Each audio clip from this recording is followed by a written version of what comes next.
إن الله وملائكته يصلون على النبي يا أيها الذين آمنوا صلوا عليه وسلموا تسليما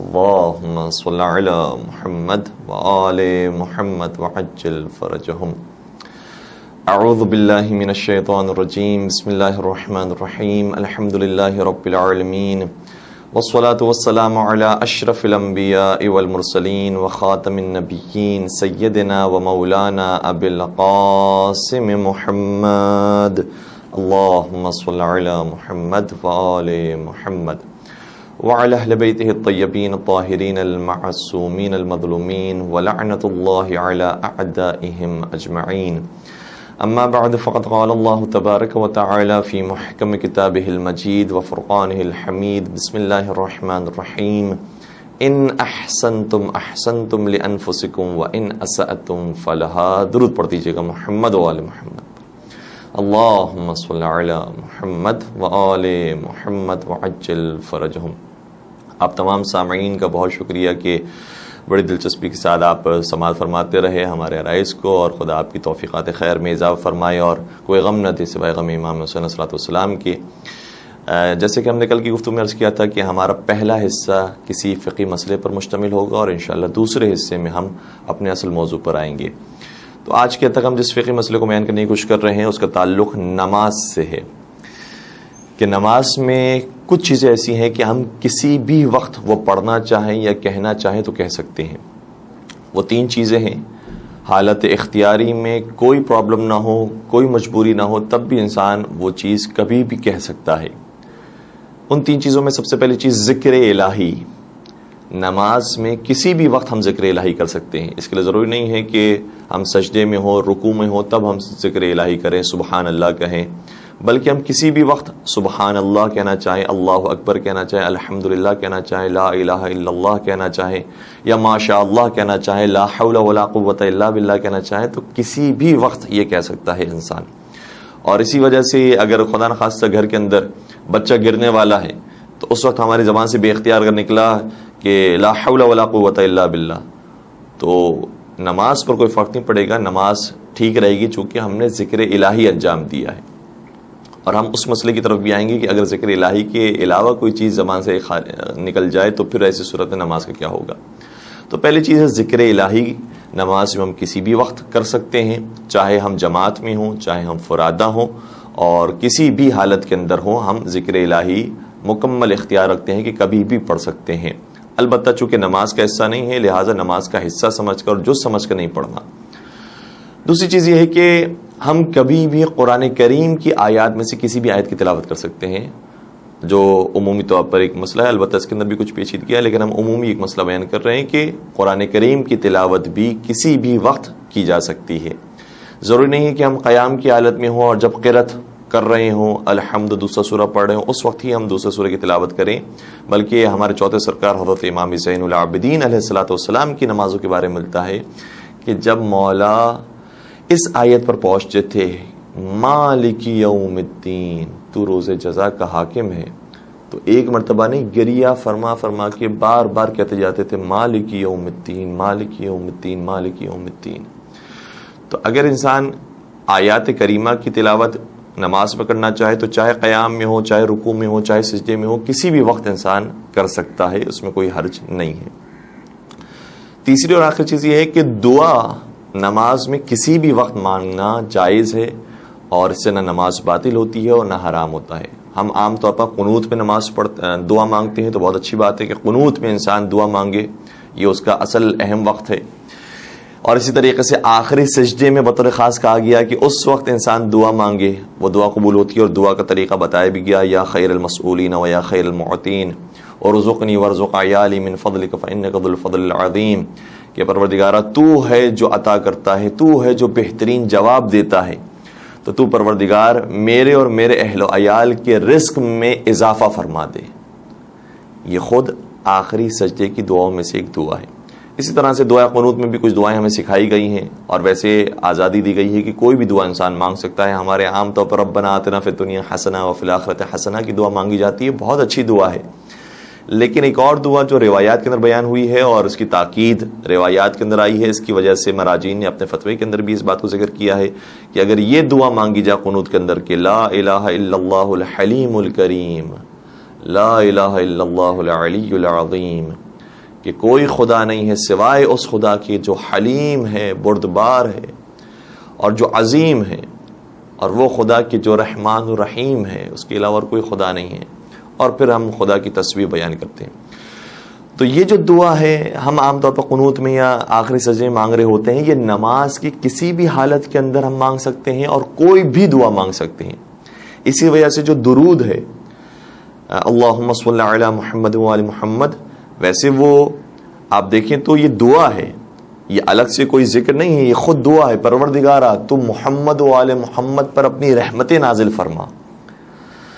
اور یہ جب ہم دعا کرتے ہیں محمد و آل محمد کے لیے تو یقیناً ان کی رحمتیں جو ان کے اوپر آئی ہیں وہ ہماری طرف بھی آتی ہیں. تو یہ جو صلوات ہے یہ ہم نماز میں کسی وقت پڑھ سکتے ہیں. کوئی اور دعا مانگنا چاہے رب زدنی علما، یہ کسی بھی وقت مانگی جا سکتی ہے، یا ربنا اغفر لی ولوالدی وللمؤمنین یوم یقوم الحساب کسی بھی وقت مانگی جا سکتی ہے. تو دعا کی کیٹیگری میں ہم کوئی بھی دعا مانگ سکتے ہیں اور کسی بھی وقت مانگ سکتے ہیں. بلکہ مراجعین یہ فرماتے ہیں، البتہ یہ بہت زیادہ مناسب نہیں ہے، لیکن فرماتے ہیں کہ اس کی بھی اجازت ہے کہ اگر کوئی شخص اپنی مادری زبان میں اردو میں مانگنا چاہتا ہے دعا، انگلش میں دعا مانگنا چاہتا ہے، یا کچھ اور لینگویجز میں گجراتی میں، پنجابی میں، سندھی میں، یا کوئی بھی اپنی زبان میں دعا مانگنا چاہتا ہے تو بالکل اس کی بھی اجازت ہے. اور یہ بھی ضروری نہیں ہے کہ قنوت میں ہی یہ اجازت ہے کہ ہم اپنی مادری زبان میں مانگ سکتے ہیں اور باقی حصوں میں اجازت نہیں ہے. نہیں، ایسی بھی کوئی بات نہیں ہے. ہم الحمد پڑھ رہے ہیں، الحمد پڑھنے کے بعد اردو میں ہم دعا مانگنا چاہے تو مانگ سکتے ہیں، پروردگار میرے علم میں اضافہ فرما، پروردگار میرے رزق اور میرے روزی میں اضافہ فرما. تو یہ کبھی بھی دعا مانگی جا سکتی ہے. البتہ مراجعین یہ فرماتے ہیں، بالخصوص آیت اللہ سستانی یہ فرماتے ہیں کہ احتیاط واجب کی بنا پر انسان کو چاہیے کہ عربی زبان میں، احتیاط مستحب کی بنا پر انسان کو چاہیے کہ عربی زبان میں دعا مانگے. تو یہ تین چیزیں وہ ہیں کہ جس کی نماز میں اجازت دی گئی ہے، کبھی بھی ہم کسی وقت یہ مانگ سکتے ہیں اور ذکر کہہ سکتے ہیں. لیکن اب آتے ہیں اس مسئلے کی طرف، اگر کہ اس کے علاوہ اگر کوئی جملہ زبان سے خارج ہو جائے تو کیا اس سے نماز باطل ہو جائے گی یا نماز صحیح رہے گی؟ تو اگر غلطی سے کوئی اور لفظ ہماری زبان سے جاری ہو گیا ہے جو نہ دعا ہے، نہ قرآن ہے، نہ ذکر الہی ہے، تو اس سے اگر غلطی سے ہوا ہے سرزد تو نماز صحیح رہے گی، لیکن نماز کے بعد 2 سجدے سہو کرنے ہیں. اور 2 سجدے سہو کا جو لفظ آتا ہے، بعض اوقات ہم توضیح المسائل جب پڑھتے ہیں یا جو لوگ پڑھاتے ہیں وہ ہم سے سوال کرتے ہیں کہ کہیں پر لکھا ہے 2 سجدے سہو کرنے ہیں، کہیں پر لکھا ہے سجدہ سہو واجب ہے، تو کیا سجدے سہو ایک بھی ہوتا ہے یا ہمیشہ 2 ہی ہوتے ہیں؟ تو جی ہاں، بالکل ایسے ہی کہ سجدے سہو ہمیشہ 2 ہوتے ہیں، یہ پیر کی صورت میں ہے سجدے سہو. تو سجدہ سہو کرنے کا طریقہ یہ ہوتا ہے کہ نماز جیسے ہم نے مکمل کی السلام علیکم ورحمۃ اللہ وبرکاتہ، فوراً سے ہم سجدے میں چلے جائیں اور کہیں سجدے کے اندر ویسے تو کوئی بھی ذکر پڑھا جا سکتا ہے، اور ذکر نہ بھی پڑھیں تو بھی مراجعین فرماتے ہیں کہ کوئی حرج نہیں ہے، لیکن سب سے بہتر ذکر یہ ہے کہ یہ کہیں، اور ذکر اس کا تھوڑا سا مختلف ہے، اس لیے توجہ فرمائیے گا، کہ کہیں بسم اللہ وباللہ السلام علیک ایھا النبی ورحمۃ اللہ وبرکاتہ. یہ تشہد اور سلام کی بات نہیں ہو رہی ہے، سجدے میں، سجدے سہو میں انسان کو یہ ذکر پڑھنا چاہیے. تو اس طرح سے یہ ذکر پڑھیں، اور اگر نہ بھی پڑھیں تو بھی کوئی حرج نہیں ہے. اس کے بعد بیٹھ جائیں، استغفر اللہ ربی واتوب الیہ کہیں، دوبارہ سجدے میں جائیں اور پھر وہی ذکر پڑھنا چاہیں وہ ذکر پڑھیں، بسم اللہ وباللہ السلام علیک ایھا النبی ورحمۃ اللہ وبرکاتہ. پھر سر سجدے سے اٹھا لیں اور تشہد اور سلام پڑھ کر یہ سجدہ سہو مکمل کریں. یہ ہے پورے سجدے سہو کا طریقہ. تو کہیں پر اگر لکھا ہوا ہو کہ فلاں کام اگر کر لیا ہو تو سجدے سہو واجب ہو جاتا ہے، تو سجدے سہو کا یہ مطلب ہے کہ 2 سجدے اور تشہد اور سلام. اور کہیں اگر لکھا ہوا ہے کہ 2 سجدے سہو واجب ہوتے ہیں تو وہاں پر بھی وہ 1 سجدے سہو واجب ہے کہ جس میں 2 سجدے خود بخود پیر کی صورت میں آ جاتے ہیں. ہاں اگر باقاعدہ لکھا ہوا ہو کہ یہاں پر 1 سجدے سہو نہیں بلکہ 2 سجدے سہو کرنے ہیں، یا یہاں پر اگر فلاں کام کیا ہے تو 2 سجدے سہو ہیں، اور اگر فلاں اور فلاں کام کر لیا ہے تو 4 سجدے سہو ہیں، تو بھی ہمیں سمجھ میں آ جاتا ہے کہ وہ جو 2 سجدے سہو کی بات تھی وہ در حقیقت 1 سجدہ سہو ہے جس کے اندر 2 سجدے ہیں، اور جو 4 سجدے سہو کہا گیا ہے وہ 2 سجدے سہو ہیں کہ جو اگر ہم نے انجام دیے تو پیر کی صورت میں ہونے کی وجہ سے یہ 4 سجدے بن جائیں گے. تو بہرحال اگر غلطی سے زبان سے کوئی لفظ نکل گیا ہے، مثال کے طور پر اگر بچہ گرنے والا ہے اور ہم نے کہہ دیا کہ اوہ، یا ہم نے کہا کہ کوئی اس کو بچا لے، یا بچہ احتیاط کرو، یہ کوئی بھی لفظ اگر انسان کی زبان سے بے اختیار خارج ہو گیا اور ایک مرتبہ یہ غلطی ہوئی ہے تو ایک مرتبہ غلطی کی وجہ سے ایک سجدہ سہو واجب ہوگا کہ جو پیر کی صورت میں ہوگا، لیکن یعنی 2 سجدے انسان کو انجام دینے ہوں گے. اور اگر متعدد مرتبہ یہ غلطی ہو گئی ہے تو جتنی مرتبہ یہ غلطی ہوگی، جتنے جملے انسان کی زبان سے اس طرح سے جاری ہوں گے، اتنے سجدے سہو واجب ہو جائیں گے. لیکن کس وقت؟ جب بے اختیار غلطی سے یہ لفظ نکل گیا ہو. لیکن اگر جان بوجھ کر انسان نے یہ جملہ کہا، پورے ہوش و حواس میں ہے اور نماز پڑھ رہا ہے اور دیکھ رہا ہے کہ بچہ بھی گرنے والا ہے اور میں کہوں گا تو نماز میری باطل ہو سکتی ہے، لیکن پھر بھی جان بوجھ کر کہہ دیا کہ کوئی آ کر اس کو بچا لے، تو یہ نماز میں کہنے کی اجازت نہیں ہے. اگر انسان نے حالت اختیاری میں جان بوجھ کر اس طرح سے کچھ کہا ہے تو نماز باطل ہو جاتی. تو 2 باتیں ہو گئی، اگر غلطی سے انسان نے کہہ دیا ہے تو نماز ٹھیک ہے لیکن سجدہ سہو ہے. اگر جان بوجھ کر انسان نے کہا ہے تو کوئی چھوٹا بھی لفظ کیوں نہ ہو، فرض کیجئے کہ کہیں کہ بچاؤ، یہ بھی کہا ہو، تب بھی جان بوجھ کر کہنے کی وجہ سے نماز باطل ہو جاتی ہے.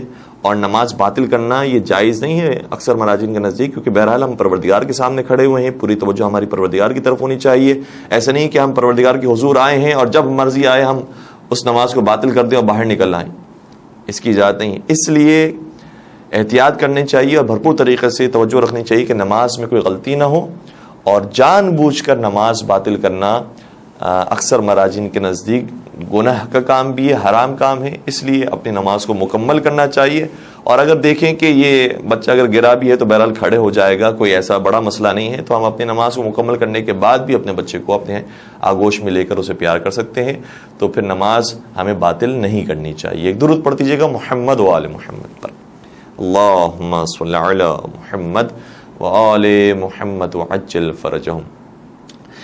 ہمارا موضوع ہے ترک گناہ کیسے کریں، اور واقعی یہ آج کے زمانے میں بڑا سخت ہے. لیکن اس کے لیے کیا خوبصورت آیت قرآن کریم میں موجود ہے کہ جو ہمیں حوصلہ دے رہی ہے اور طاقت دے رہی ہے کہ اگر ہم یہ کام کر رہے ہیں تو فائدہ کس کا ہے. قرآن کریم میں کہتا ہے ان احسنتم احسنتم لانفسکم وان اسأتم فلہا. اگر تم نیکی کے راستے پر آتے ہو اور نیکی انجام دیتے ہو، بندگی خدا کے راستے پر آتے ہو، عبادت کرتے ہو، کوئی اچھا کام کرتے ہو، تو اس کا فائدہ خدا کو نہیں ملتا، خود انسان کو ملتا ہے. خود انسان کو اس کا فائدہ ہوتا ہے. اور کبھی کبھار تو خود دنیا میں دیکھ رہا ہوتا ہے کہ جو اچھے انسان ہوتے ہیں ان کو واقعاً وقار ملتا ہے، عزت ہوتی ہے، اور ان کی بات سنی جاتی ہے، رکھی جاتی ہے، ان کے نام کو یاد رکھا جاتا ہے. تمام انبیاء کے نام کو اور تمام اولیاء کے نام کو اور ائمہ علیہم السلام کے نام کو پروردگار نے اسی وجہ سے زندہ رکھا ہوا ہے کیونکہ انہوں نے بندگی پروردگار میں زندگی گزاری. آج بھی ہم مولا حسین کے روضے پر جاتے ہیں، مولا امام رضا علیہ السلام کے روضے پر جاتے ہیں. انشاءاللہ پروردگار یہ ساری زیارتیں ہم سب کو نصیب فرمائے اور بار بار نصیب فرمائے، اور یہ جو حالات پیدا ہو گئے ہیں انشاءاللہ عالم بشریت کو اس سے دور فرمائے. تو وہاں پر ہم زیارت میں عام طور پر سب سے پہلا جملہ کیا آتا ہے؟ السلام علیک یا وارث آدم صفوت اللہ. اے آدم علیہ السلام کے وارث آپ پر سلام ہو. تو ہم نے صرف امام حسین کو یاد نہیں کیا ہے، ہم نے حضرت آدم علیہ السلام کو بھی یاد رکھا ہوا ہے. وہ جو سب سے پہلا انسان ہے اس دنیا کا، اس کا نام بھی پروردگار عالم نے باقی رکھا ہوا ہے. کیوں؟ کیونکہ وہ نیک بندے تھے. تو اگر نیکی کے راستے کی طرف انسان آتا ہے تو کم از کم دنیا کے اندر اس کا نام باقی رہتا ہے، اور اس کا نام بھی اسی طریقے سے جاویدہ ہو جاتا ہے کہ جس طریقے سے انبیاء کرام کے نام اور ائمہ علیہ السلام کے نام جاویدہ ہو گئے ہیں. اسی لیے آج ہم میثم تمار کو یاد کرتے ہیں، مالک اشتر کو یاد کرتے ہیں، حضرت سلمان کو، حضرت ابوذر کو، حضرت مقداد کو، حضرت عمار کو یاد کرتے ہیں. کیوں یاد کرتے ہیں؟ کہ انہوں نے اپنے حجت کے اوپر اپنی جان کو قربان کیا ہے اور اپنے زندگیوں کو قربان کیا ہے. تو جو شخص راہ خدا میں قدم بڑھاتا ہے تو دنیا بھی اس کی بہتر ہوتی ہے، خود اپنا ہی فائدہ کر رہا ہوتا ہے، اور پھر جو اخلاقی فوائد حاصل ہوتے ہیں، جو روحانی ترقی حاصل ہوتی ہے، جو انسانی سفر ہے. ورنہ تو انسان اور حیوان میں فرق کیا ہے؟ وہ بھی کھاتا پیتا ہے، وہ بھی سوتا ہے، وہ بھی جاگتا ہے، وہ بھی لڑتا ہے، وہ بھی بیٹھتا ہے، وہ سارے کام وہی کرتا ہے جو عام انسان کر رہا ہوتا ہے. لیکن فرق یہی ہے کہ اس میں ارتقاء نہیں ہے، وہ پرواز نہیں کر سکتا، وہ جانور فرشتوں کی صف میں شامل نہیں ہو سکتا. لیکن ہاں انسان فرشتوں کی صف میں جا سکتا ہے. بلکہ فرشتوں سے آگے جا سکتا ہے. اور نبی اکرم حضرت محمد مصطفیٰ صلی اللہ علیہ وآلہ وسلم نے معراج میں جو سفر کیا ہے اس میں جبرائیل امی فرشتوں کے سردار پیچھے رہ گئے ہیں لیکن انسانوں کے سردار آگے بڑھ گئے. تو انسانیت کو جو فائدہ اور انسانیت کو جو ترقی ملتی ہے وہ نیکیوں کی وجہ سے ملتی ہے. ان احسنتم احسنتم لانفسکم، اگر تم نیک کام کرتے ہو تو اپنے لیے کرتے ہو. وان اسأتم فلہا، اور اگر کوئی برائی کرتے ہو تو اپنا ہی نقصان کرتے ہو، پروردگار کا کوئی نقصان نہیں ہے. اگر تم برائی کرتے ہو تو اپنا ہی نقصان کرتے ہو. اگر اس فارمولے کو ہم نے سمجھ لیا اور واقعاً اپنے دل و دماغ میں بٹھا لیا اور اپنے یقین اور اعتقاد کیسا بنا لیا کہ اگر میں کوئی نیکیاں کر رہا ہوں تو اس سے مجھے فائدہ ہو رہا ہے، تو دیکھیے گا کہ رفتار انسان کی کتنی زیادہ بڑھ جائے گی. انسان کو کوئی چھوٹا موٹا کام بھی ہو، حتیٰ فرض کیجئے کہ کبھی کبھار سلام بھی کرنا ہو تو انسان اس شخص کو سلام کرتا ہے جس سے کوئی فائدہ ملنے والا ہو. تو جو دنیاوی فائدوں کے لیے انسان اتنا زیادہ کبھی کبھار ذلیل و خوار ہو رہا ہوتا ہے، کہا گیا کہ تم پریشان کیوں ہوتے ہو، صرف نیکیوں کے راستے کی طرف آ جاؤ، ان نیکیوں کا فائدہ تمہیں ہی ہونے والا ہے. اللہ اکبر. کاش ہم اس چیز کو باور کر لیں اور اس طریقے سے ہی قدم نیکیوں کے راستے کی طرف آگے بڑھائیں تو خود بخود ہم گناہوں سے بچنے والے ہو جائیں گے. آج ہم جس گناہ کے اوپر بطور خاص گفتگو کرنا چاہیں گے وہ ہے آج کے زمانے کا جو نوجوان جس کے اندر بری طریقے سے مبتلا ہو رہے ہیں، اور خود نوجوان کبھی کبھار یہ کہتے ہیں کہ ہم اس سے نکلنا چاہتے ہیں، کوئی حل بتائیے کیا کریں ہم. جو آج انٹرنیٹ اتنا آسان ہو گیا ہے اور موبائل ہر ایک کے ہاتھ میں موجود ہے، اسمارٹ فونز موجود ہیں، لیپ ٹاپ ہے اور ٹی وی چینلز اتنے زیادہ آ گئے ہیں، تو کس طریقے سے اس حرام نگاہ کے انسان گناہ سے اپنے آپ کو محفوظ کرے. تو پہلی بات تو یہ ہے کہ صحیح ہے آج کے دور میں گناہ کرنا آسان ہو گیا ہے، لیکن مجھے یہ بھی کہنے دیجئے کہ آج کے دور میں قرآن پڑھنا بھی آسان ہو گیا ہے. پہلے اتنے قرآن نہیں تھے، پہلے موبائل میں قرآن موجود نہیں تھا. آج دین کو سیکھنا بھی آسان ہو گیا ہے، آج بندگی پروردگار کرنا آسان ہو گیا ہے. تو آسانیاں دونوں طرف ہیں، گناہ کرنا آسان ہوا ہے، اسی طریقے سے قرآن کریم کو پڑھنا اور تعلیمات اسلامی کو حاصل کرنا یہ بھی آسان ہو گیا ہے. تو ہمارے اختیار کے اندر ہے کہ ہم کس آسانی کو اختیار کرتے ہیں. انا ہدیناہ السبیل اما شاکرا و اما کفورا، ہم نے تمہیں راستہ بتا دیا ہے، اب تمہارے اوپر ہے کہ تم شکر گزار بندے بن جاؤ یا کفران نعمت کرنے والے بن جاؤ. تو آسانیاں جو کہتے ہیں کہ گناہ آسان ہو گئے ہیں، بے شک گناہ آسان ہو گئے ہیں، لیکن آسانیاں ہر چیز میں آ گئی ہیں. ٹیکنالوجی کتنی زیادہ آ گئی ہے کہ دنیاوی کام بہت سارے ہمارے لیے آسان ہو گئے ہیں. اسی طریقے سے آج قرآن کریم کی کسی آیت کو سرچ کرنا، کسی لفظ کو سرچ کرنا کتنا آسان ہو گیا ہے. محمد کے لفظ کو ہم سرچ کرنا چاہیں کہ کہاں کا قرآن کریم میں آیا ہے تو پہلے پورے قرآن کریم کو دیکھنا، اس کے لیے نشانی لگانا، علامت لگانا، یہ بڑا مشکل کام ہوتا تھا. لیکن آج کے زمانے میں صرف آپ موبائل پر ایک اپلیکیشن ڈاؤن لوڈ کیجئے یا انٹرنیٹ پر لکھ دیجئے لفظ محمد قرآن میں کہاں پر ہے، لائن سے آپ کے سامنے آیات آ جائیں گی. نماز کے بارے میں اپلیکیشنز موجود ہیں، نماز کی آیات آ جائیں گی، زکوٰۃ کی آیات آ جائیں گی، روزے کی آیات آ جائیں گی. اہل بیت کی شان میں جو آیات نازل ہوئی ہیں وہ آیات انسان آسانی سے قرآن میں سرچ کر سکتا ہے. تو دونوں طرف سے آسانیاں موجود ہیں. دوسری بات یہ ہے کہ یہ جو گناہ ہے بطور خاص حرام نگاہ کا گناہ ہے، اس کے بارے میں نبی اکرم حضرت محمد مصطفیٰ صلی اللہ علیہ وآلہ وسلم اللہم صلی علی محمد و محمد واقعاً وہ پریشان تھے کہ میرے جانے کے بعد میری امت کا کیا ہوگا. آئے ہائے، یہ رسول وہ رسول ہے کہ روایت کا جملہ یہ ہے کہ پروردگار سے ظاہراً معراج کے موقع پر درخواست کی تھی کہ اے پروردگار، تو نے ہر نبی کو جو ان کی امت دی ہے ان کا حساب و کتاب محشر میں کرے گا. وہ نبی سامنے موجود ہوں گے، اہل محشر سامنے موجود ہوں گے، ساری قومیں ساری امتیں موجود ہوں گی، ان کے سامنے حساب و کتاب ہوگا. پروردگارہ، میں تجھ سے درخواست کرتا ہوں کہ جب میری امت کے حساب و کتاب کا وقت آئے تو ان سارے انبیاء کو جنت میں بھیج دیجیے گا، سب کا حساب و کتاب مکمل کر دیجیے گا. جنت میں جانے والے جنت میں چلے جائیں، جہنم میں جانے والے جہنم میں چلے جائیں، اور جب میری امت رہ جائے تو میرے اختیار میں دے دیجیے گا تاکہ میں ان کا حساب و کتاب کروں.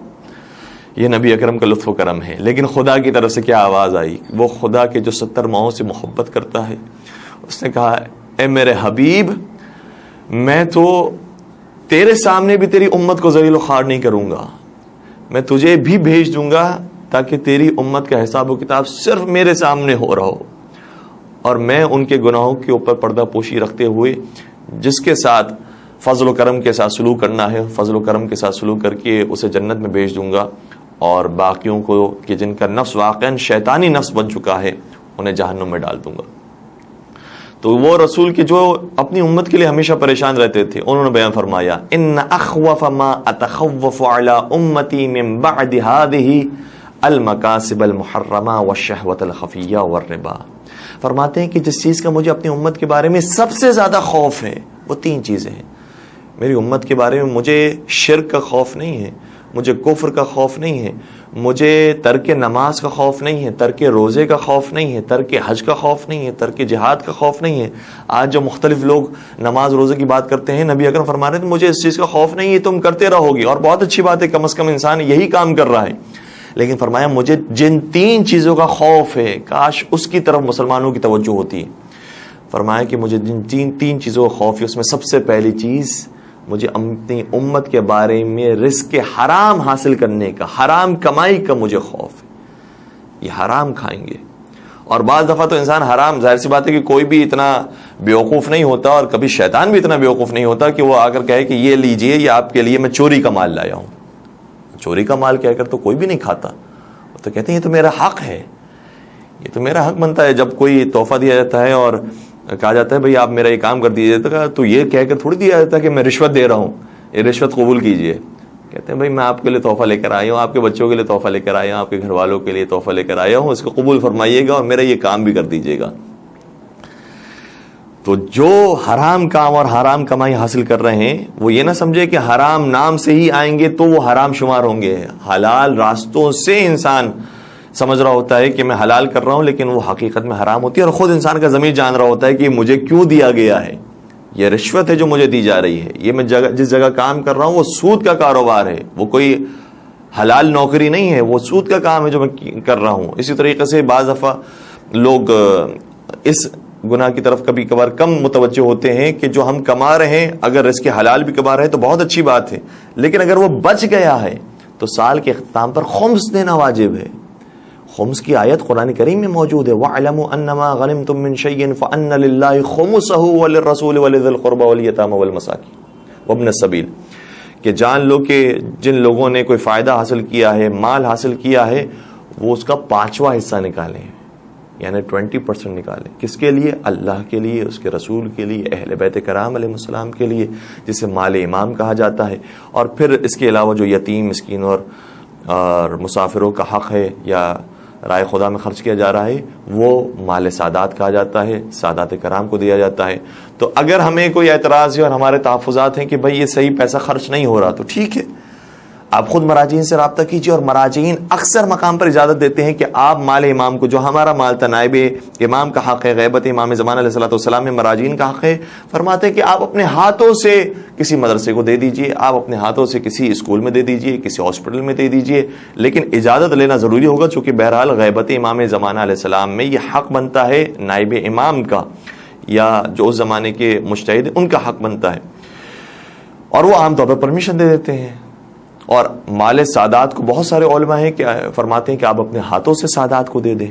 تو اگر ہمیں جو شرائط سادات کی بیان کی گئی ہے, جو مستحق سادات ہیں وہ ہمیں نظر آتے ہیں, تو خود آپ اپنے ہاتھوں سے سادات کو دے سکتے ہیں. لیکن اگر نہیں دیا گیا تو روایات اتنی سخت ہیں کہ گویا تم مال حضرت زہرا کو چوری کرنے والے ہو.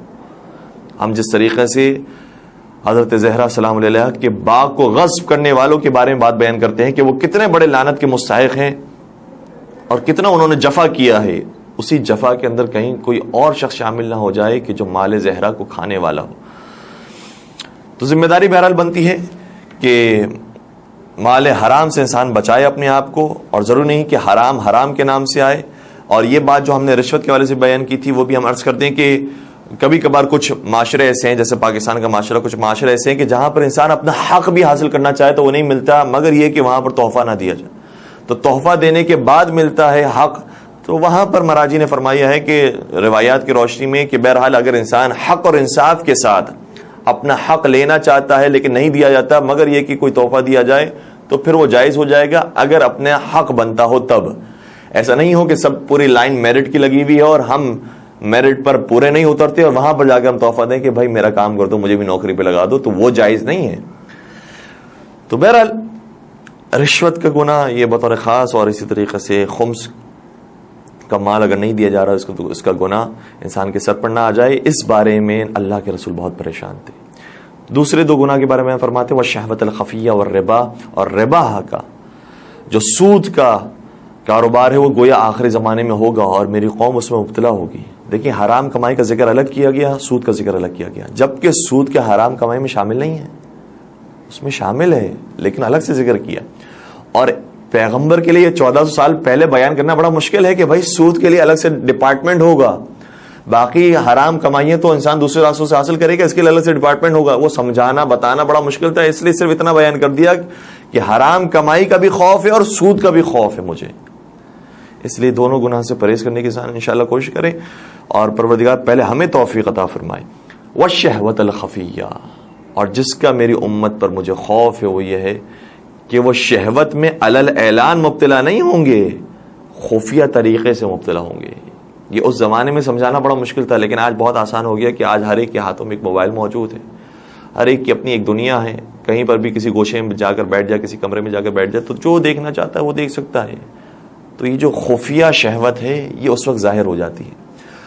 اس زمانے میں یہ گناہ کرنا آسان نہیں تھا، اس زمانے میں علل اعلان آ جاتا، وہ شخص سامنے آ جاتا تھا، پتہ چل جاتا تھا کہ اس سے ہی گناہ کیا ہے۔ لیکن آج بہت سارے ہمارے نوجوان بیچارے اس گناہ کے اندر ملوث ہو رہے ہیں اور چاہتے بھی ہیں کہ اس گناہ سے نکلیں، لیکن سب سے پہلے محسوس کر لیں کہ یہ گناہ کتنا قبیح ہے کہ جس کے بارے میں اللہ کے رسول ہمارے آپ کے بارے میں پریشان ہو رہے تھے کہ گناہ انسان انجام نہ دے۔ اور پھر اگر گناہ کے بعد یہ احساس پیدا ہوتا ہے کہ یہ مجھ سے صحیح کام نہیں ہوا ہے تو یہ بہت اچھی بات ہے، بلکہ روایات کا جملہ اتنا خوبصورت ہے، فرمایا کہ وہ عبادت جس کے بعد انسان میں غرور اور تکبر آ جائے وہ برا ہے اس گناہ کے مقابلے میں کہ جس گناہ کے بعد انسان میں شرمساری آ جائے۔ عبادت گناہ سے زیادہ بری ہو جاتی ہے، یہ گناہ زیادہ بہتر ہے کب کہ جس گناہ کے بعد انسان توبہ کے راستے کی طرف آ جائے، شرمندہ ہو جائے پروردگار کے سامنے۔ البتہ اس کا یہ مطلب نہیں کہ انسان گناہ پر گناہ کرتے جائے۔ وہ پورا واقعہ موجود ہے کہ جب شیطان نے ایک عابد کو ورغلایا تھا تو یہ کہہ کر ورغلایا تھا اور عبادت کرنے اس کے سامنے پہنچ گیا تھا کہ دیکھو میں اتنا بڑا عابد، میں اتنا بڑا زاہد ہوں۔ جب اس نے سوال کیا کہ تم کیسے بنے اتنے بڑے عبادت گزار، تو کہا کہ مجھ سے وہ ایک غلطی ہو گئی تھی، ایک گناہ ہو گیا تھا، اس کے کفارے کے طور پر میں یہ ساری عبادتیں کر رہا ہوں۔ تو اس عابد کو بھی بڑا شوق ہوا کہ میں بھی ایسا عابد بنوں گا، تو کہا گیا تم بھی جا کر وہ گناہ کرو۔ تو یہ نہیں ہے کہ گناہ کی دعوت دی جا رہی ہے کہ جا کر آپ گناہ کریں تب جا کر وہ شرمندگی ملے گی، تب جا کر وہ توبہ کی توفیق ہوگی، لیکن یہ ضرور ہے کہ پروردگار کو شرمندگی پسند ہے، وہ عبادت بھی پسند نہیں ہے کہ جس کے بعد انسان مغرور اور متکبر ہو جائے کہ میں تو بڑا دیندار ہوں، یہ سب کے سب بے دین ہے جو دین کو جانتے نہیں ہیں۔ کوئی عالم، کوئی مجتہد، کوئی مرجع یہ خبرداری خیال نہ کرے۔ انبیاء کو منع کیا گیا کہ خبرداری خیال نہ کریں کہ ہم سب سے افضل ہیں۔ حضرت موسیٰ علیہ السلام کا واقعہ موجود ہے۔ تو سب سے پہلے تو یہ اچھی بات ہے اور خوشخبری ہے ہمارے نوجوانوں کے لیے کہ اگر یہ گناہ کرنے کے بعد انسان افسوس کر رہا ہے اور شرمندہ ہو رہا ہے تو ابھی بھی اس کے دل میں خدا کا نور موجود ہے۔ انشاءاللہ اس نور کو انسان مزید اور آگے بڑھائے اور اس سیاہی کو صاف کرنے کی کوشش کرے۔ اور روایت کا جملہ یہ ہے، ظاہراً میرے مولا اور آقا حضرت امیر المومنین حضرت علی ابن ابی طالب صلاۃ والسلام ارشاد فرماتے ہیں، اللہم صل علی محمد و علی محمد، فرماتے ہیں کہ اربعۃ فی الذنب شر من الذنب، چار چیزیں ایسی ہیں جو گناہ سے زیادہ بدتر ہیں۔ گناہ سے بدتر اور کون سی چیز ہوگی؟ اللہ کی معصیت سے بدتر اور کون سی چیز؟ کہا کہ نہیں، چار چیزیں ایسی ہیں کہ جو گناہ سے زیادہ بدتر ہیں۔ اس میں سب سے پہلی چیز یہی بیان کی، الاستحقار، گناہ کرنے کے بعد اگر انسان اپنے گناہ کو حقیر سمجھ رہا ہے کہ بھائی مجھ سے یہ کیا گناہ ہوئے، وہ تو بڑے بڑے گناہ کرنے والے لوگ موجود ہیں دنیا میں، تو نہ جانے کیسے کیسے بڑے بڑے گناہ ہو رہے ہیں۔ تو انسان کو سمجھ جانا چاہیے کہ بھائی میں تو بہرحال ابھی بہت چھوٹا سا گناہ کر رہا ہوں، اس گناہ سے پروردگار کیا پکڑ کرے گا۔ جب انسان کے ذہن میں یہ خیال آ گیا کہ میرا گناہ تو چھوٹا ہے، بس سمجھ لیجئے کہ اب شیطان کے نرغے میں آ چکا ہے، شیطان نے اس کو پکڑ لیا ہے۔ یہ خیال اس کے دماغ میں ڈال دیا کہ میرا گناہ تو معمولی ہے، بڑے بڑے گناہ کرنے والے ہیں وہ تو اور گناہ کرتے ہیں۔ مولا علی علیہ السلام فرماتے ہیں کہ گناہ کرنے سے زیادہ بدتر یہ سوچ ہے، وہ گناہ تو اپنے مقام پر برا تھا لیکن اس سے زیادہ بدتر یہ سوچ ہے کہ انسان یہ کہے کہ میرا گناہ معمولی ہے۔ اور دوسری چیز وہ فرماتے ہیں والافتخار، یہ دوسرا یعنی پستی ہے، پستی کی طرف انسان ایک گناہ کرنے کے بعد ایک پستی پر گرا کہ اپنے گناہ کو معمولی سمجھ رہا ہے، اس کے بعد دوسری پستی میں گرا، والافتخار، افتخار کرنے لگا بھائی میں نے اس کو ڈوج دیا ہے, میں نے اس کے ساتھ ایسا کیا ہے, میرے پاس اتنی طاقت ہے, میں یہ بھی کر سکتا ہوں, یا خدا نے مجھے حسین و جمیل بنایا ہے, دیکھو میرے پیچھے ہیں اور میرے اتنے کانٹیکسٹ ہیں. تو یہ گناہ کرنے کے بعد گناہ پر فخر کرنا ہے, یہ اور بری چیز ہے, یہ دوسرے پستی میں گر گیا. والاستبشار, اور بشارت اور خوشخبری, اور بڑا خوش ہونا, لوگوں بتانا اور اپنے دوستوں کو بتانا, بھائی میرے پاس اتنے کانٹیکٹس ہیں, تمہارے پاس کم ہیں, ایسے ایسے کانٹیکٹ حاصل کیے جاتے ہیں, اور اس طرح کی باتیں. یہ کہا کہ وہ گناہ تو کر لیا تھا, اس کے بعد یہ اور پستی میں گرتا جا رہا ہے. والاصرار, اور آخری چیز یہ کہ گناہ پر اصرار کرتا جائے, بار بار گناہ میں جاتا جائے, تو یہ واقعی شخص شیطان بن جاتا ہے. قرآن کریم کی آیت ہے, بڑی خوبصورت آیت ہے. ارشاد ہوتا ہے ان الذین اتقوا اذا مسهم طائف من الشیطان تذکروا فاذا هم مبصرون. متقی اور دیندار وہ ہوتے ہیں کہ جب شیطان انہیں گھیرنے کی کوشش کرتا ہے, تذکروا, وہ اسی وقت اٹینٹو ہو جاتے ہیں اور سنبھل جاتے ہیں, الرٹ ہو جاتے ہیں کہ یہ شیطان کی طرف سے اشارہ ہو رہا ہے, یہ مجھ سے غلط کام ہو رہا ہے.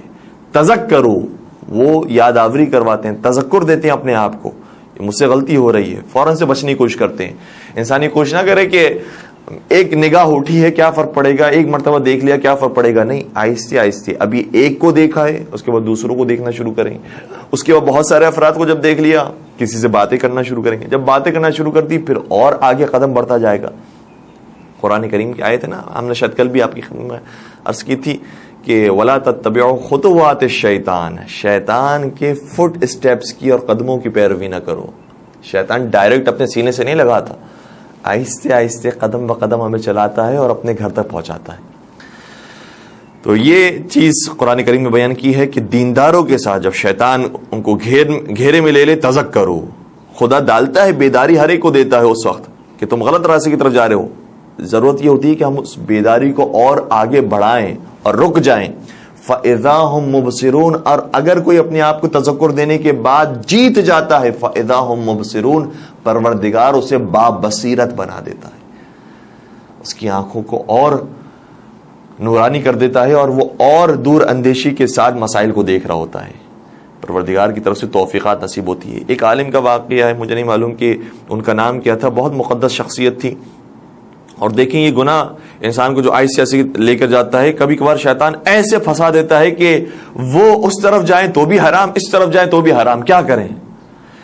ایسے موقع پر اگر کوئی واقعی بندگی پروردگار کرتا ہے تو اس کی طرف سے بڑی نعمتوں کی بارش ہوتی ہے, اس کا مقام آخرت میں ویسے ہی بلند ہے, لیکن اس دنیا میں اس کے لیے بڑے باطن کھل جاتے ہیں اور وہ دیکھ رہا ہوتا ہے حرام کو. جس طرح سے امام زمان علیہ الصلوۃ والسلام کی دعا کے اندر ہمیں ملتا ہے کہ امام شاہ فرماتے ہیں کہ اللہم ارزقنا توفیق الطاعہ وبعد المعصیہ وحسن النیہ وعرفان الحرمہ, پروردگار مجھے اطاعت کی توفیق دے, مجھے معصیت سے بچا لے, میری نیتوں کو پاک اور صاف کر دے.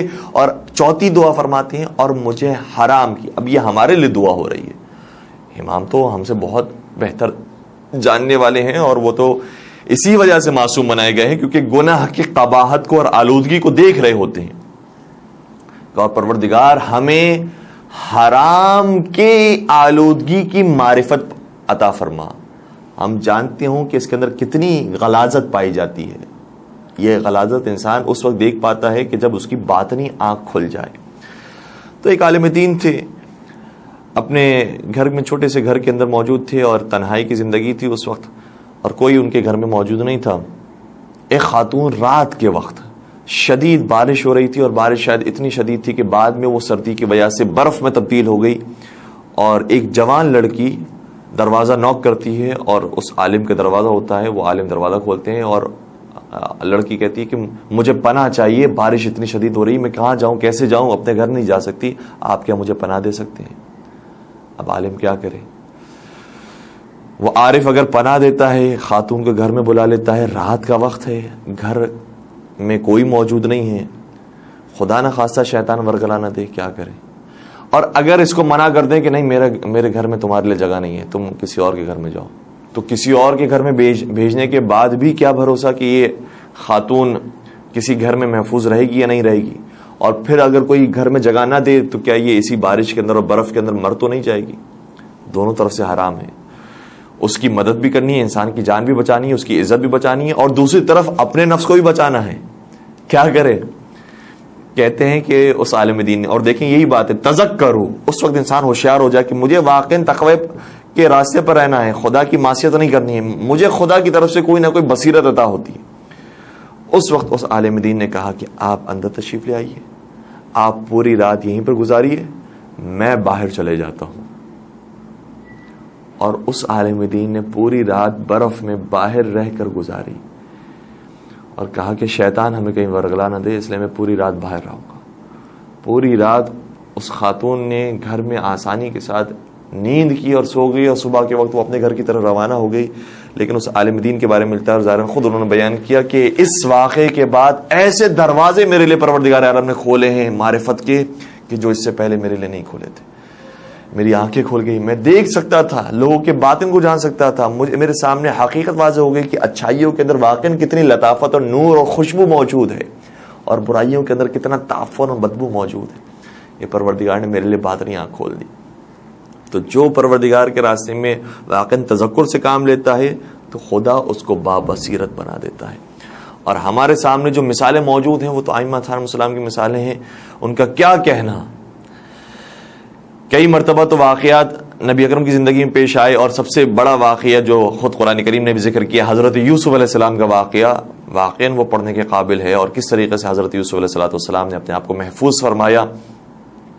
اور پھر تقریباً اس سے ملتا جلتا واقعہ جہاں تک ہمارا ذہن کام کر رہا ہے، ساتھ سرکار حضرت امام موسیٰ کاظم علیہ السلام کا بھی ہے کہ جب ہارون رشید نے ظاہراً امام کے زندان میں ایک خوبصورت کنیز کو بھیجا، اور جب وہ کنیز پہنچی امام کے پاس، کہا تھا داروغے سے کہ تھوڑی دیر تک دروازہ بند رکھنا اور پھر کل دروازہ کھولنا تو ہم اس کنیز سے ملاقات کریں گے اور پوچھیں گے کیا ہوا تمہارے ساتھ۔ اگلے دن جب دروازہ کھولا گیا تو کیا دیکھا، امام آگے نماز پڑھ رہے ہیں، کنیز پیچھے نماز پڑھ رہی ہے، دونوں سجدے میں ہیں اور دونوں گریہ کر رہے ہیں۔ اور جب اس کنیز کو باہر بلایا گیا پکڑ کر کہ بھائی تجھے کیا ہو گیا، ہم نے تجھے اس کام کے لیے بھیجا تھا کہ وہاں جا کر تم نمازیں پڑھو، سجدے کرو، تجھے کیا ہو گیا؟ اس نے کہا کہ مجھے معلوم ہے مجھے کس کام کے لیے بھیجا گیا تھا، لیکن میں جیسے ہی اس ہستی کے پاس پہنچا ہوں، یہ خوف خدا میں عبادتیں کر رہا تھا، اور میں انتظار کرتی رہی کہ اس کی عبادت مکمل ہو تو میں اس سے گفتگو کروں۔ جب عبادت مکمل ہوئی اور میں نے کلام کرنا شروع کیا تو میں نے سوال کیا کہ کوئی حاجت ہو تو میں تمہاری حاجت پوری کر سکتی ہوں؟ تو اس نے مجھے جواب دیا کہ کوئی تمہاری حاجت ہو تو ہمیں بتاؤ، ہم تمہاری مشکل کشائی کریں گے۔ اور ایسا روب اور وقار ان کا موجود تھا کہ میں لرز گئی۔ اور پھر اس نے مجھے ہدایت دی اور راہ راست پر لے کر آئے کہ یہ ہے زندگی کا اصل مقصد اور ہدف، انسان کو خدا کے سامنے ذلت اور خواری کے ساتھ زندگی گزارنی ہے تاکہ پروردگار اسے بلند فرما دے۔ اور اب مجھے کسی کا خوف نہیں ہے سوائے پروردگار عالم کے۔ مجھے پتہ چل گیا ہے کہ زندگی پروردگار نے دی ہی اس لیے دی ہے کہ خدا کی معرفت ہو سکے اور انسان خدا تک پہنچ سکے۔ ہر انسان کو موت آنی ہے، اب بس فرق یہ ہے کہ کچھ لوگ خدا کا انکار کر کر کے مرتے ہیں تو دنیا بھی خراب جاتی ہے بے سکونی کے ساتھ اور آخرت بھی برباد ہوتی ہے۔ کچھ لوگ وہ ہیں کہ جو خدا کی محبت میں خدا کو یاد کرتے ہوئے زندگی گزارتے ہیں، خدا اکثر مواقعوں پر ان کی زندگی بھی اچھی کر دیتا ہے، اور کم از کم ایک چیز ضرور نصیب فرماتا ہے جو قرآن کریم کی بھی آیت ہے کہ ان کے دلوں میں سکون آ جاتا ہے۔ جو کربلا میں مولا نے قربانیاں پیش کی ہیں، کیا وہ بے سکونی کے ساتھ ہے؟ پورے سکون اور اطمینان کے ساتھ ہے کہ پروردگار مجھے دیکھ رہا ہے، اور اس کے بعد جو میری روح زندہ رہنی ہے وہ تو ہمیشہ شاد اور آباد رہے گی۔ یا ایتھا النفس المطمئنہ ارجعی الی ربک راضیۃ مرضیہ، اے مطمئن نفس، اے پرسکون نفس، تو اپنے رب کی طرف پلٹا، تیرا رب تجھے چاہتا ہے، راضیۃ مرضیہ، اس حالت میں کہ تو اس سے راضی ہے اور وہ تجھ سے راضی ہے۔ اللہ اکبر۔ بس عزیزو، یہ ائمہ علیہم السلام کی زندگی۔ اور پھر میں یہ عرض کرنا چاہ رہا ہوں کہ دیکھیں اب یہاں سے ہمیں پتہ چلتا ہے کہ نبی خدا گرچہ انہوں نے اپنے عفت کو بچایا، اپنی پاک دامنی کو بچایا، اپنی پاکیزگی و طہارت کو محفوظ رکھا اور خود اپنے آپ کو بچا کر زلیخا کے نرگے میں نہیں آئے۔ حضرت یوسف علیہ السلام بہت پاک اور طاہر تھے، لیکن فرق تو ہے کہ نبی خدا اپنے آپ کو بچا سکے لیکن زلیخا کو تبدیل اس وقت نہ کر سکے لیکن امام وہ ہوتے ہیں کہ جو خود بھی محفوظ رکھتے ہیں اور جو ان کے قریب آتا ہے اسے بھی الہی بندہ بنا دیتے ہیں. درود پڑھ دیجئے محمد و آل محمد. اللہم صلی علی محمد و آل محمد وعجل فرجہم. اور بہرحال یہ بیان کرنے کا مقصد یہ ہے کہ ہر طرح کے واقعات ہمارے سامنے موجود ہیں. نبی خدا کے سامنے بہرحال کبھی کبھار یہی ہوتا ہے کہ انسان اپنے آپ کو بچا لیتا ہے اور کبھی پروردگار کی طرف سے توفیق ملتی ہے کہ دوسروں کو بھی انسان تبدیل کر پاتا ہے. ہم کوئی حضرت یوسف علیہ السلام کے مقام کو قطعاً کم کرنا نہیں چاہ رہے. بڑا جہاد کیا ہے انہوں نے اور حقیقی جہاد یہی ہے.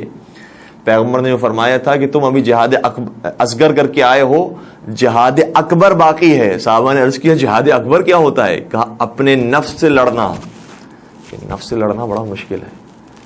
یہ نفس بڑا چور ہے, بڑے مختلف بہانے دیتا ہے کہ نہیں کر لو, کوئی دیکھنے والا نہیں ہے, خدا بھی معاف کرنے والا ہے, تم کون سے اتنے برے ہو اور کون سی اتنی زیادہ برائی ہے اس کے اندر, ہلکا سا دیکھنے میں کیا فرق پڑتا ہے, کوئی تقوی پر کوئی پرہیزگاری پہ کوئی فرق نہیں پڑتا ہے, ماشاءاللہ سے تم نیک ہو شریف ہو.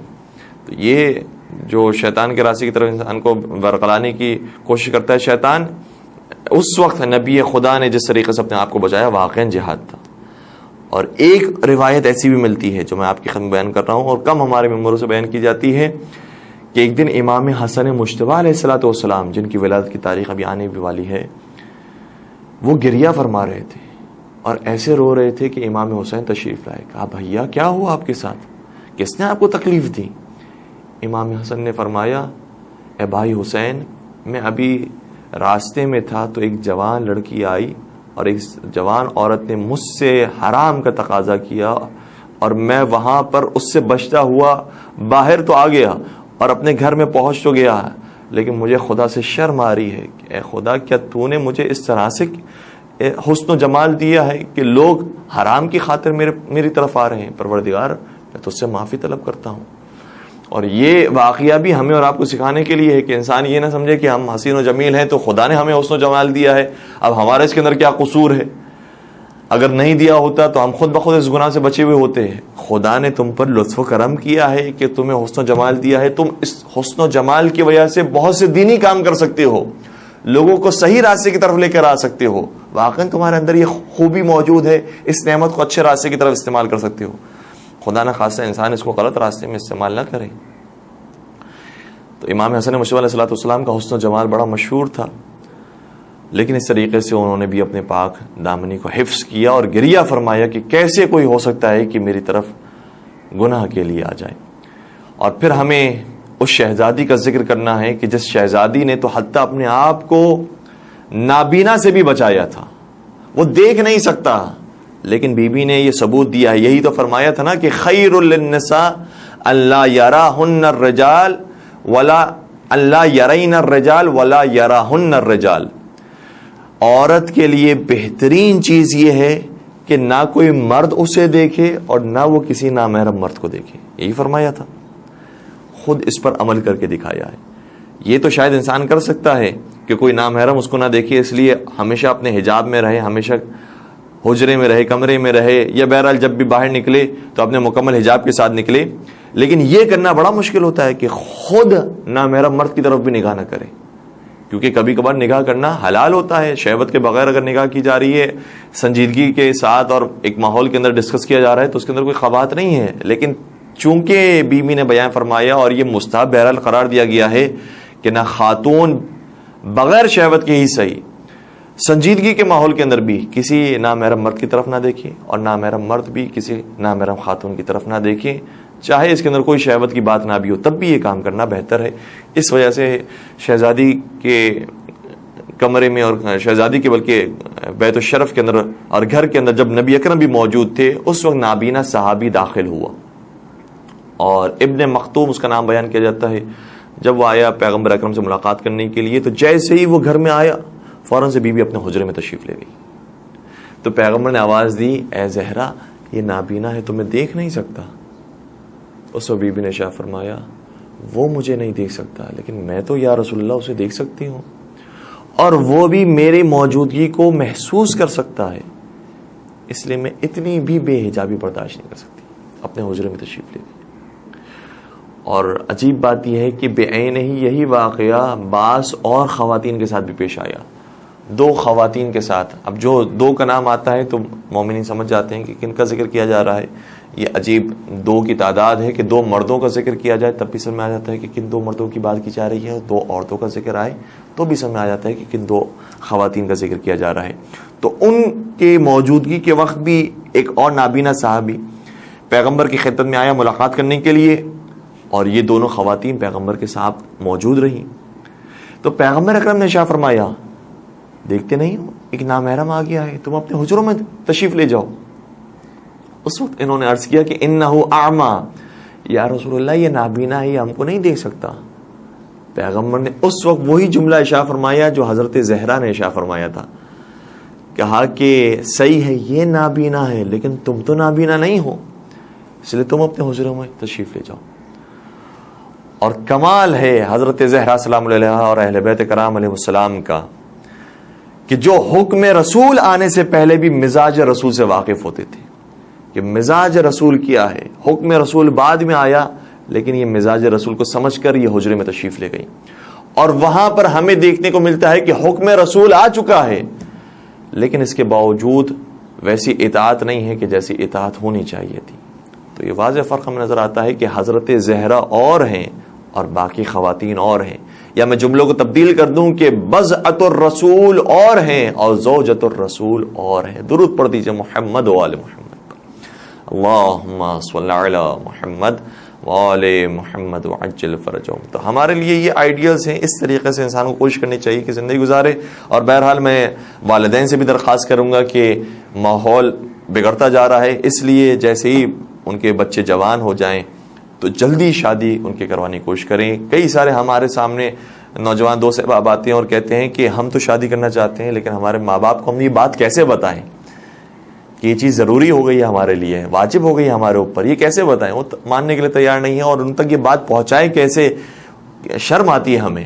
تو خود والدین کی ذمہ داری ہوتی ہے کہ ماحول اتنا بگڑ گیا ہے کہ حرام پر وہ جائیں، اس سے بہت بہتر ہے کہ انسان انہیں حلال راستے کی طرف لے کر آ جائے اور خود بھی مطمئن ہو جائیں اور ان کے اولاد بھی اچھے راستے پر رہیں. تو انشاءاللہ ان کا شمار بھی اور ان کی اولاد کا شمار بھی امام زمان علیہ السلام کے لشکر کے سپاہیوں میں ہو سکے گا، ورنہ امام وقت اس سے بہت رنجیدہ ہوتے ہیں. آیت اللہ بہجت نے البتہ ان سے منسوب کیا گیا ہے جملہ،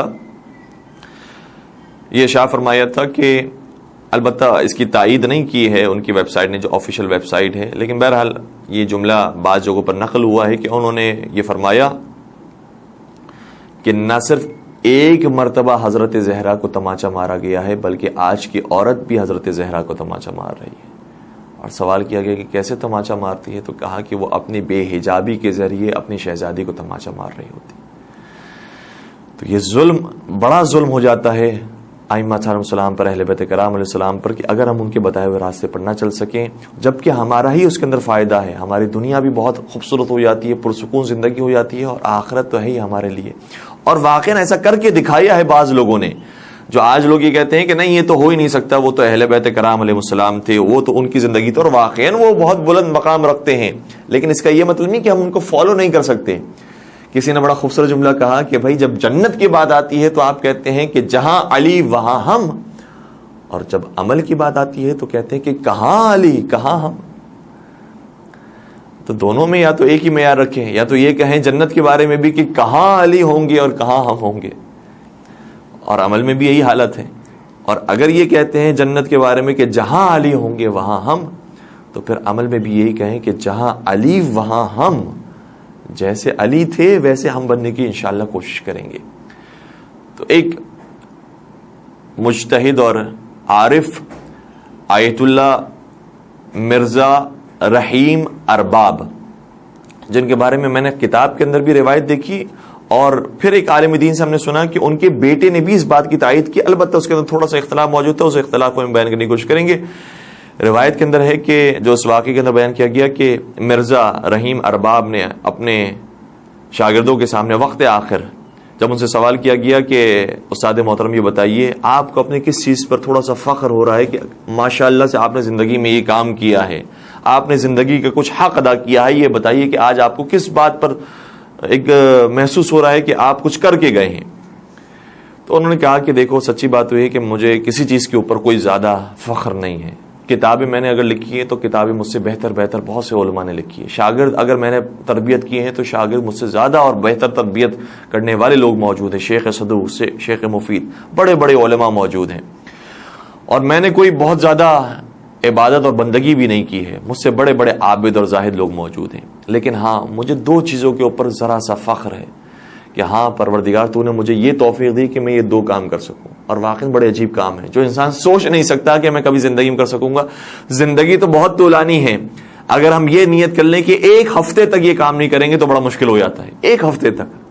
اور بعض دفعہ تو یہ کہ 1 دن کے لیے کم از کم ہم نیت کر لیں کہ کم از کم اس 1 دن میں مجھے یہ نہیں کرنا ہے, تو بڑا مشکل ہو جاتا ہے انسان کے لیے. اور اگر کرنا شروع کرتے ہیں تو انشاءاللہ ان تنصر اللہ ینصرکم, اگر ہم خدا کے راستے پر چلنے کی کوشش کریں گے تو پروردگار ہمارے ہاتھ کو پکڑے گا اور اپنے راستے کی طرف لے کر آئے گا. کہ 2 کام جو میں نے زندگی میں کبھی نہیں کیا اس پر فخر ہے کہ میں نے 70 سال تک کسی نامحرم عورت کو دیکھا نہیں ہے. یہ نہیں بیان کر رہے ہیں کہ شہوت کے ساتھ نہیں دیکھا یا میں نے جان بوجھ کر نہیں دیکھا, کہ دیکھا ہی نہیں. جبکہ گھر کے اندر میری بھابھی موجود تھی, میرے بھائی کی بیوی موجود تھی, لیکن کبھی بھی میں نے اس کی طرف نظر اٹھا کر نہیں دیکھا. ہمارے یہاں تو بالکل حالات سمجھ لیا جاتا ہے, ساتھ رہ رہے ہیں, بھائی کیسے ساتھ رہ سکتے ہیں اگر دیکھیں نہیں, اگر بات چیت نہ کریں. یہ آج کے زمانے کی مثال ہے, میں نے کسی نبی کی کسی امام کی مثال پیش نہیں کی ہے. یہ ہماری طرح غیر معصوم تھے, لیکن انہوں نے کوشش کی, تہذیب نفس سے کام لیا. کہ 70 سال تک, 1 سال نہیں 70 سال تک میں نے کسی نامحرم خاتون کو نہیں دیکھا. اچھا, ان کے بارے میں وہ جو عالم بیان کر رہے تھے وہ یہ تھا کہ ان کا فتویٰ یہ تھا کہ نماز جمعہ میں شرکت کرنا واجب ہے. تو نماز جمعہ میں شرکت کرنے کے لیے بہرحال مسجد میں جانا پڑتا ہے, ایک اجتماع میں جانا پڑتا ہے, جماعت میں شریک ہونا پڑتا ہے. تو وہاں پر ایسا نہیں ہے کوئی تصور کرے کہ بھائی پوری زندگی انہوں نے 70 سال گھر کے اندر گزار دی ہوگی اس لیے کسی نامحرم کو دیکھا ہی نہیں. باہر نکلا کرتے تھے, بڑے سوشل تھے, وہ بڑا کام کیا کرتے تھے, اور بڑی ان کی تقاریر ہوتی تھی حکومت وقت کے خلاف, اور انہوں نے بڑا کام کیا ہے لوگوں کے لیے, خدمتیں کی ہیں انہوں نے. تو باہر نکلتے تھے, سوشلی ان کی زندگی تھی, لیکن کبھی بھی کسی نامحرم خاتون کو نہیں دیکھا. اور دوسری چیز کہ میں نے 70 سال میں کبھی بھی کسی کی غیبت نہیں کی. یہ بڑا مشکل کام ہے. ایک کام مردوں کے لیے مشکل ہے, ایک کام عورتوں کے لیے مشکل ہے, لیکن یہ دونوں کام اس مرد مجاہد نے کر کے دکھائے ہیں کہ میں نے زندگی میں کبھی یہ 2 کام نہیں کیا. اور اس عالم دین نے جس کی ہم بات کر رہے تھے کہ انہوں نے جب ان کے بارے میں بیان کیا تو کہا کہ ان کے بیٹے نے یہ کہا تھا کہ وقت آخر میرے بابا نے قسم کھائی تھی کہ میں قسم کھاتا ہوں کہ میں نے 80 سال تک, 70 بھی نہیں کہا, 80 سال تک نہ میں نے کسی نامحرم عورت کو دیکھا اور نہ ہی میں نے کسی کی کوئی غیبت کی. ہم صرف 7 دن کی نیت کر لیں, 8 دن کی نیت کر لیں کہ انشاءاللہ یہ کام نہیں کریں گے, تو دیکھیے گا کہ زندگی میں کتنی نورانیت آ جاتی ہے اور کتنا واقعی روحانی سفر شروع ہو جاتا ہے. اب بندگی کا سفر شروع ہو جاتا ہے. اور واقعی ماہ رمضان کا افضل ترین عمل یہی ہے کہ انسان اپنے آپ کو معصیت پروردگار سے بچا لے. رمضان کی ایام میں بہترین موقع ہے انسان کو کہ ان حرام سے بچا کر انسان بندگی پروردگار کے راستے کی طرف آ جائے. بس عزیزوں, باتیں اس حوالے سے بہت سی تھیں, انشاءاللہ آئندہ گفتگو کرنے کی کوشش کریں گے. البتہ اب جو آئندہ گفتگو کی وہ سرکار امام حسن مشتبہ علیہ الصلوۃ والسلام کی ولادت بسعادت کی مناسبت سے بھی ہوگی. یقیناً ہمارے سامنے مثال اگر نظر آتی ہے تو کربلا والوں کی مثال ہے, اہل بیت کرام علیہ السلام کی مثال ہے. روایت کا جملہ یہ ہے, اور یہ زیارت ناہیہ کے اندر ہم پڑھتے رہتے ہیں کہ فَلَئِنْ أَخَّرْتَنِيَ الدُّهُورَ, امام زمانہ شاہ فرماتے ہیں کہ اے میرے جد امجد, اے میرے امام مظلوم, اگر مجھے زمانے نے مؤخر کر دیا ہے اور مجھے دیر سے بھیجا ہے اس دنیا میں, اور میں آپ کے ساتھ موجود نہیں تھا کہ میں اپنی جان کو آپ پر قربان کرتا, میں اپنی جان کو بھی آپ پر فدا کر دیتا. اگر زمانے نے مجھے دیر سے بھیجا ہے تو میں کم از کم یہ کام تو کروں گا کہ صبح و شام آپ پر گریا کروں گا. لَأَنْدُبَنَّ عَلَيْكَ صَبَاحًا وَمَسَاءً وَلَأَبْكِيَنَّ لَكَ بَدَلَ الدُّمُوعِ دَمًا. میں نہ صرف صبح و شام آپ پر گریا کروں گا بلکہ میں خون کے آنسو رہوں گا. امام مظلوم, میں خون کے آنسو آپ کے پر رہوں گا. کسی عالم نے خواب میں امام وقت کی زیارت کی اور سوال کیا کہ مولا یہ بتائیے جو زیارت ناہیہ میں جملہ آیا ہے کیا واقعا آپ خون کے آنسو روتے ہیں؟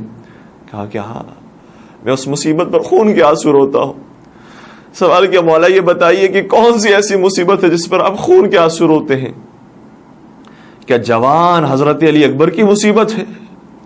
کیا آپ امام حسین کے لیے اس طرح روتے ہیں کہ بوڑھے باپ نے کیسے جوان کی میت کو اٹھایا ہوگا، کیسے شبیہ رسول کی میت کو دیکھا ہوگا؟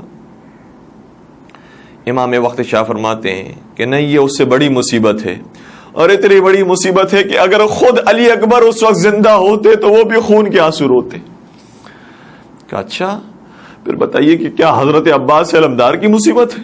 جب ان کے شانوں کو قلم کیا گیا، وہ زمین کربلا پر گرے، بے بازو کے ساتھ سر کے بس زمین کربلا پر آئے، کیا اس مصیبت کو یاد کر کے آپ خون کے آنسو روتے ہیں؟ فرمانے کہ نہیں، وہ ایسی مصیبت ہے کہ اگر عباس علمدار بھی زندہ ہوتے اور وہ دیکھ لیتے تو وہ بھی خون کے آنسو روتے۔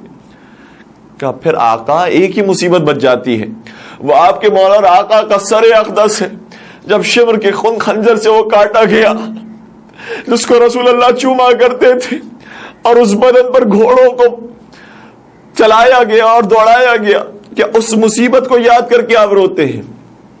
امام نے فرمایا وہ مصیبت یقیناً بہت بڑی مصیبت ہے، لیکن جس مصیبت کی میں بات کر رہا ہوں وہ ایسی مصیبت ہے کہ اگر خود حسین زندہ ہوتے تو وہ بھی اس پر خون کے آنسو روتے ہیں۔ اب یہ پریشان ہو گیا، اور کون سی بڑی مصیبت ہوگی؟ علی اکبر زندہ ہوتے وہ خون کے آنسو روتے، حضرت عباس ہوتے وہ خون کے آنسو روتے، مولا حسین ہوتے وہ خون کے آنسو روتے۔ اب کون سی مصیبت باقی رہ گئی؟ مولا آپ ہی بیان فرما دیجئے اور کون سی مصیبت ہے؟ کہا وہ ہماری پھوپھی زینب کبریٰ کی بے ردائی کی مصیبت ہے۔ اگر اس بے ردائی کی مصیبت کو خود ان کے بھائی، ان کی اولادیں دیکھ لیتی تو وہ خون کا ماتم کرتے ہیں، وہ خون کا گریہ کرتے۔ ہاں عزادارو، امام زمانہ کا دل اتنا رنجیدہ ہو جاتا ہے اگر وہ اپنی کسی کنیز کو، اگر وہ اپنی کسی ماننے والی کو بے پردہ دیکھ لیں۔ اور پھر ہم تو بات کر رہے ہیں بنت رسول کی، ہم تو بات کر رہے ہیں بنت علی و زہرا کی، ارے جس کو ان کے شہر میں کسی نے نہیں دیکھا، بلکہ پڑوسی یہ گواہی دیتا ہے کہ مجھے تو معلوم ہی نہیں تھا کہ علی کے گھر میں کوئی لڑکی بھی موجود ہے۔ اس طہارت اور اس پاکیزگی کے ساتھ اس بچی نے زندگی گزاری تھی، اور وہی کوفہ کہ جس کوفہ کے اندر مولا اپنی اس بیٹی کے پردے کا خیال رکھتے رہے، اسی کوفہ کے اندر ان بیٹیوں کو بے مخنہ و چادر لایا جا رہا ہے۔ اور سنیں گے ایک مصرے کا جملہ، ایک مرثیے کا جملہ ایک ذاکر نے پڑھا، اسی مجمع کے اندر ایک آیت اللہ موجود تھے، ظاہراً آیت اللہ سے وہی مجمع گریہ کرنے لگا، وہ مرثیہ خواہ مزید اور مصرے پڑھنے لگا، لیکن آیت اللہ نے روک دیا کہ تجھے معلوم ہے جو تو نے پہلا مصرع پڑھا ہے اس کا مطلب کیا ہے؟ ارے ہمیں اسی ایک پہلے جملے کا حق ادا کرنے دے۔ اس نے یہ جملہ پڑھا تھا، دخلت زینب علی ابن زیاد۔ اس وقت کو یاد کرو جب زینب کبریٰ ابن زیاد کے دربار میں لائی گئی۔ سارا مجمع رونے لگا، اور اس مجتہد نے کھڑے ہو کر کہا تجھے معلوم ہے تو نے کیا کہہ دیا؟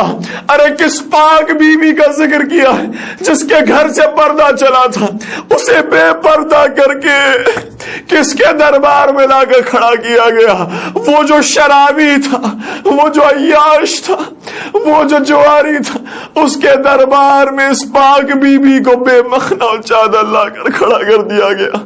یہ اہل بیت کے اوپر سب سے بڑی مصیبت تھی جس پر زمانے کے امام بھی خون کے آنسو۔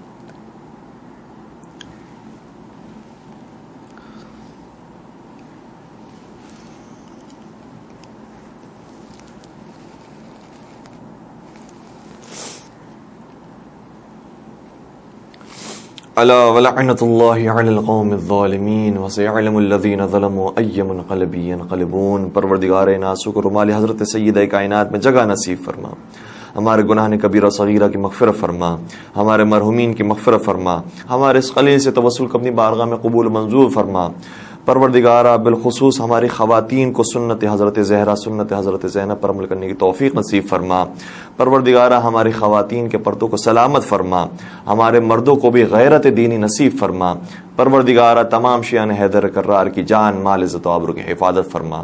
پروردگارا جو رزق حلال کی پریشانی مبتلا ہیں ان کے لیے رزق حلال عطا فرما، جو رزق حلال کما رہے ان کے رزق میں برکت و وسعت و کثرت نصیب فرما، بے اولاد مومنین کو اولاد صالحہ نرینہ نصیب فرما، صاحبان اولاد کو اپنی اولاد کی اچھی تربیت کرنے کی توفیق نصیب فرما، ہمیں کوئی غم نہ دینا سوائے غم امام حسین علیہ السلام کے، امام حسین علیہ السلام ان کی آباء و اجداد اور ان کی اولاد کی محبت کے ساتھ جینا اور مرنا نصیب فرما، مولا حسین کی زیارت موت کے وقت اور قبر کی پہلی رات ہم سب کو نصیب فرما، اور لشکر امام زمان علیہ السلام میں ہم سب کا شمار فرما، اور ان کے ظہور پر نور میں تعجیل فرما۔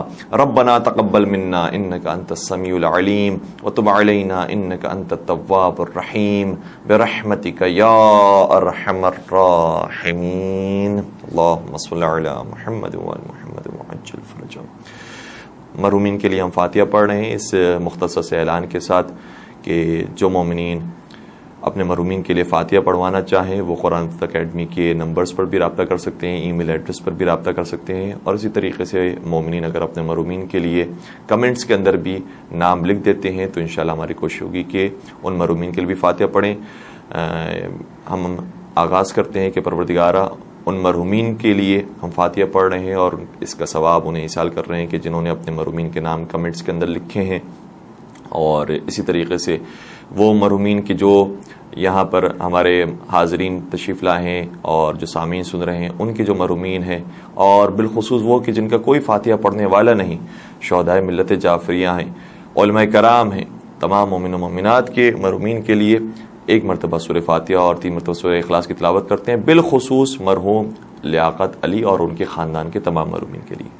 بسم اللہ الرحمن الرحیم، الحمد للہ رب العالمین، الرحمن الرحیم، مالک یوم الدین، ایاک نعبد و ایاک نستعین، اہدنا الصراط المستقیم، صراط الذین انعمت علیہم غیر المغضوب علیہم ولا الضالین۔